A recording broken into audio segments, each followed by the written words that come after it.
1,76,000 hectare का हसदेव का जंगल, जिसे लंग्स ऑफ छत्तीसगढ़ कहा जाता है, जो पूरी की पूरी ट्राइबल बेल्ट थी, वो खाक प्रमोशन लेके क्या करेगा? प्रमोशन का वो क्या ईवीएम बचाएगा? वो अपना घर नहीं बचा पा रहा है। जो आदमी अपना घर नहीं बचा पा रहा, जो अपनी मुर्गी नहीं बचा पा रहा है, जो अपना पेड़ नहीं बचा पा रहा है, जो अपनी झोपड़ी नहीं बचा पा रहा है, वो क्या नौकरी बचाएगा? और जब हम लोग यहां पर इकट्ठा होते हैं तो अक्सर एसटी, एससी, ओबीसी, माइनॉरिटीज की बात बिल्कुल ठीक है, यूनिटी के तौर पे अच्छी होनी भी चाहिए, लेकिन मैं ये फील करता हूं एज ए आदिवासी कि शायद उसमें हम नहीं बैठ पाते फिट, क्योंकि उसकी चर्चा भी नहीं होती और कोई करना भी नहीं चाहता। जिस यूनिटी की हम लोग नारा लगाते हैं, बोल 85, उसमें वो 7.5% के तो मुद्दे ही नहीं है। जिस 85% की आप बात कर रहे हो, उसमें 7.5% है कहां आपके पास? या 7.5 आदमी नहीं है, उसका मुद्दा नहीं है। और जब आदमी नहीं है, उसका मुद्दा नहीं है, आप कैसे बहुजन यूनिटी बना सकते हैं? नहीं बना पाएंगे। ये हम आपस में एक दूसरे के साथ ख्याल साझा करके ये अपने आप को खुश रख सकते हैं, ये अलग बात है। एक दूसरे को खुश रख सकते हैं, नारे के लिए कहने में बहुत अच्छा लगता है, क्योंकि यहां हम सब अपने ही लोग हैं। यहां तो कम से कम सच्चाई एक्सेप्ट कर ही सकते हैं, कह ही सकते हैं कि हकीकत है क्या, कि क्या सच में उस बहुजन यूनिटी में आदिवासी एग्जिस्ट कर रहा है या सिर्फ ऊपर नारे में है।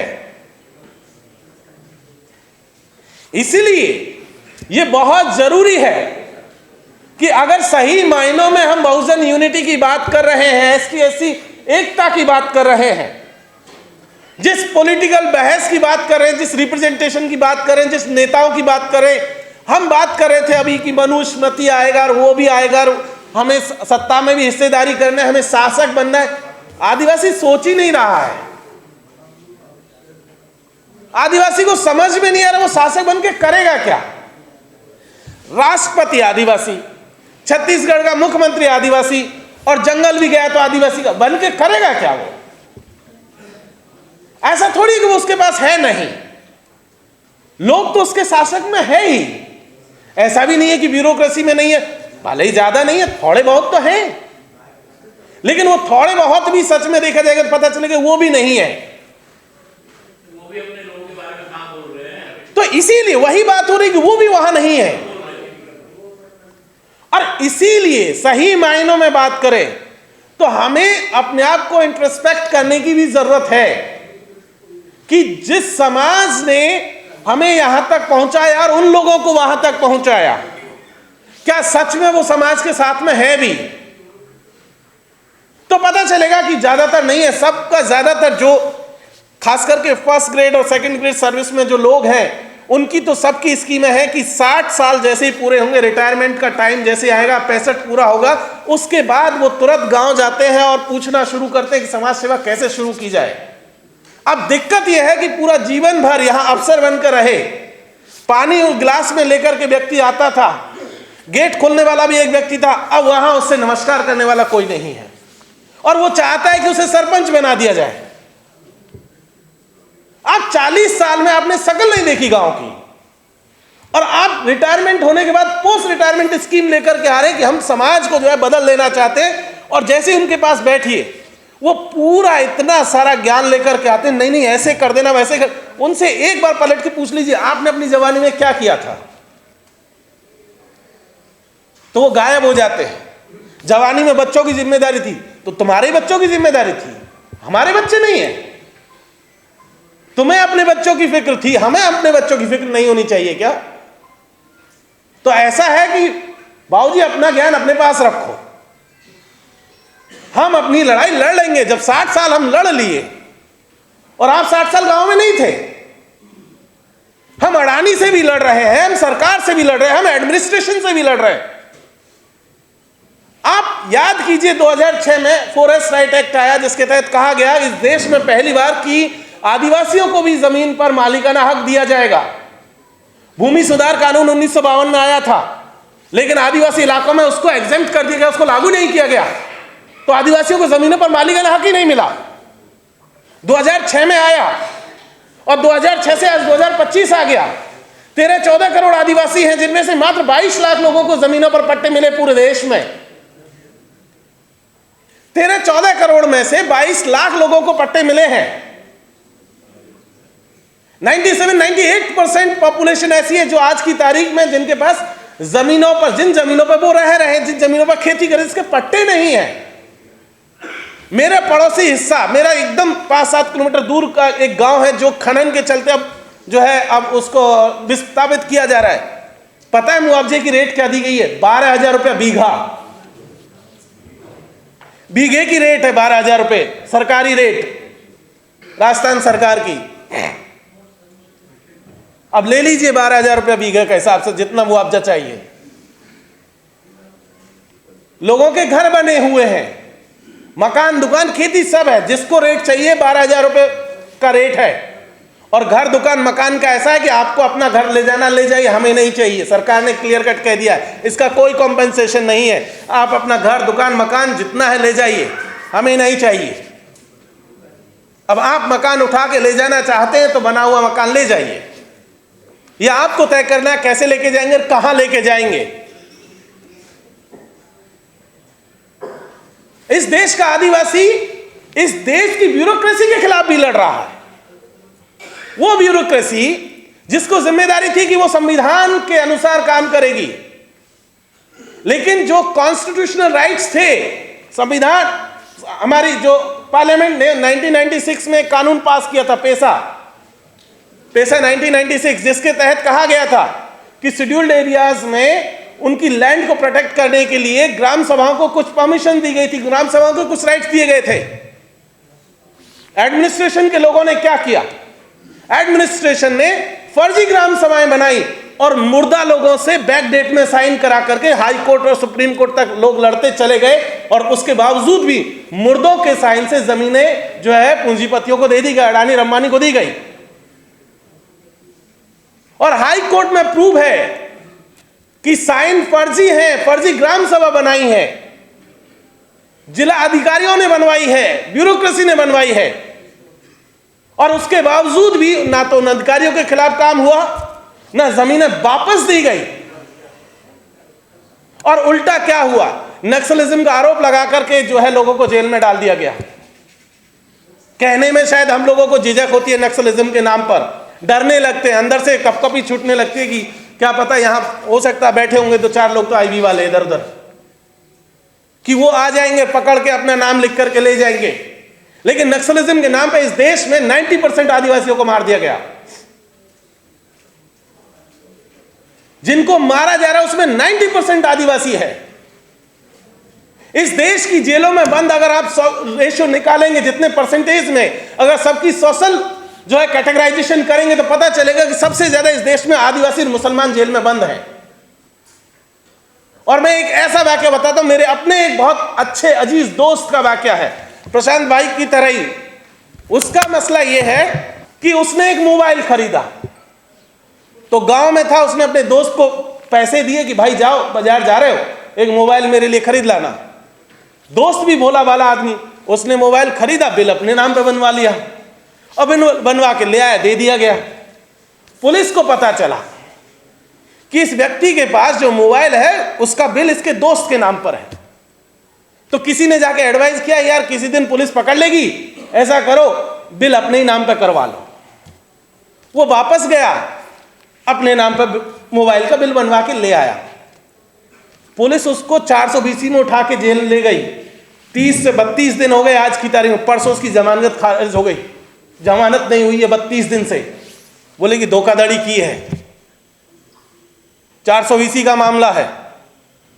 32 दिन से जेल में है वो आदमी, रामदेव काकौड़िया नाम है उसका, मध्य प्रदेश में। अपने ही मोबाइल का बिल बनवाने के लिए, और कह दिया गया कि तुमने धोखाधड़ी की है। ऐसा नहीं कि उस आदमी ने कोई अपराध किया या मोबाइल से कोई अपराध हुआ, नहीं, या किसी दूसरे का पैसे से मोबाइल खरीदे, नहीं, खुद का पैसा, खुद का मोबाइल, लेकिन क्योंकि अब 2 बेल हो गए और इसी चक्कर में 32 दिन से वो आदमी जेल में है। और ये पहला मामला नहीं है, ऐसे सैकड़ों मामले हैं कि आप आदिवासी इलाकों में महुआ जो देसी दारू होती है उसकी परमिशन है, संविधान में भी उसकी इजाजत है, क्योंकि वो उनके लोकल जो देवताओं पर चढ़ाने का भी काम करते हैं, तो इसलिए उसकी इजाजत है। लेकिन उसको बनाने के नाम पर उसी में जेल में डाल दिए लोग। तो जिन एट्रोसिटीज की हम लोग बात करते हैं, इस देश में आदिवासियों के ऊपर जो हमले हो रहे हैं, उन हमलों की तरफ भी हमारा ध्यान जाने की जरूरत है, ताकि जिस बहुजन यूनिटी को लेकर के हम लोग बात कर रहे हैं उसको सही मायनों में देखा जा सके। उन कॉन्स्टिट्यूशनल जो प्रोविजंस हैं जो हमारे संविधान से मिले या बाद के दौर में संसद से मिले, जो हक हुकूक हमें मिला, उन सबको फिर से भी एग्जामिन किए जाने की जरूरत है कि क्या सच में सही मायनों में उनका जो है बेनिफिट आदिवासियों को या बाकी लोगों को मिल भी रहा है कि नहीं मिल रहा है। अगर मैं आदिवासियों के संबंध में बात करूं तो ये सारे मसले हमारे लिए सेकेंडरी हैं। इनमें एक भी मसला ऐसा नहीं है जो हमारे लिए आदिवासियों के कॉन्टेक्स्ट में बात करूं तो प्राइमरी हो, क्योंकि हमारा सवाल रिजर्वेशन मिलना, प्रमोशन मिलना, ईवीएम, संविधान, ये बहुत दूर का सपना है। हमारी स्थिति यह है कि हम अपने आप को जिंदा रख पाएंगे कि नहीं रख पाएंगे।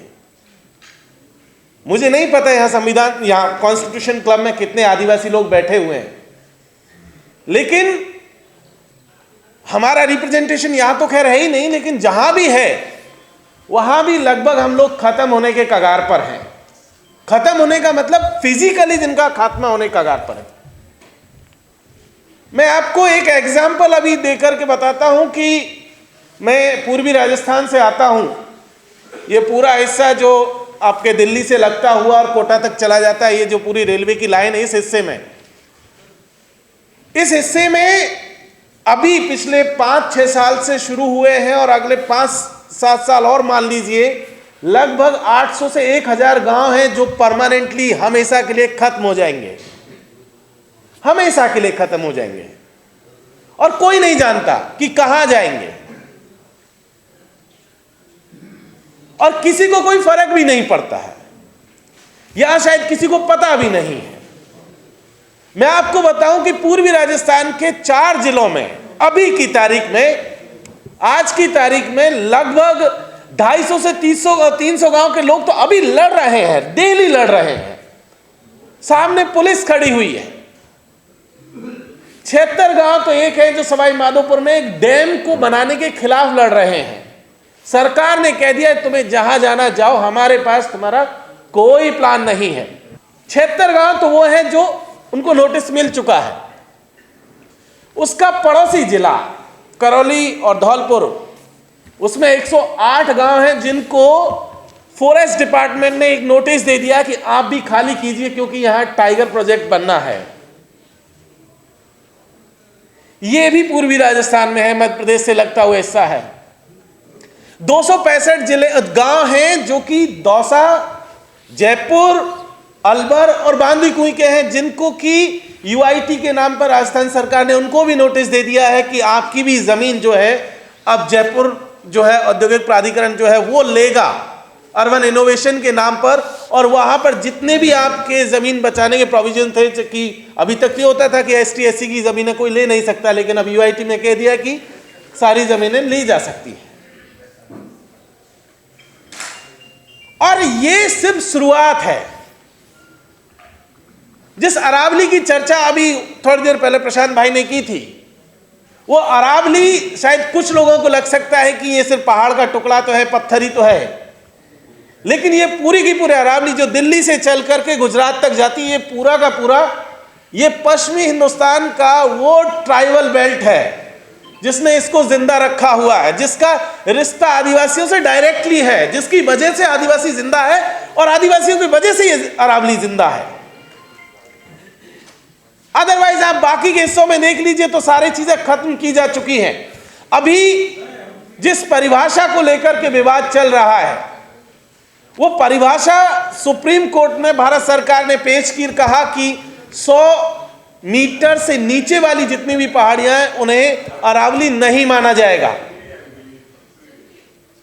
और ऐसी सिचुएशन में लगभग 692 किलोमीटर का यह पूरी की पूरी पहाड़ी है, लगभग 700 किलोमीटर मान लीजिए, उसका 90% हिस्सा इस परिभाषा के दायरे में है, जिसमें कि सुप्रीम कोर्ट ने इस परिभाषा के मानने के बाद में उसमें खनन की अनुमति मिल चुकी है। 90% हिस्सा अरावली का इस परिभाषा में खत्म हो चुका है। लेकिन चौंकाने वाली बात यह नहीं है कि यह भारत सरकार का प्रपोजल था जिसे सुप्रीम कोर्ट ने एक्सेप्ट किया। यह प्रपोजल राजस्थान सरकार ने, कांग्रेस की सरकार ने 2009 में और 10 में दिया था, जिसे अब भारत सरकार लेकर के आई है। इंटरेस्टिंग चीज इसमें यह भी है कि कांग्रेस ने इस आइडिया को जनरेट किया था। यह आइडिया कांग्रेस का था, जिसे भारत सरकार, मोदी सरकार आज की तारीख में लेकर के आई, सुप्रीम कोर्ट ने इसे एक्सेप्ट कर लिया। और कहानी सिर्फ पूर्वी राजस्थान की नहीं, हम शायद डर के या पता नहीं क्या दिक्कत है, हम कह नहीं पाते हैं कि झारखंड और छत्तीसगढ़ में चल क्या रहा है। 1,76,000 हेक्टेयर का जंगल अडानी को दे दिया गया। तो साथियों, यही वो बातें थी जिनकी तरफ मैं आपका ध्यान आकर्षित करना चाहता था। आपने मुझे सुना, मौका दिया, बहुत बहुत शुक्रिया। जय भीम, हुल जो।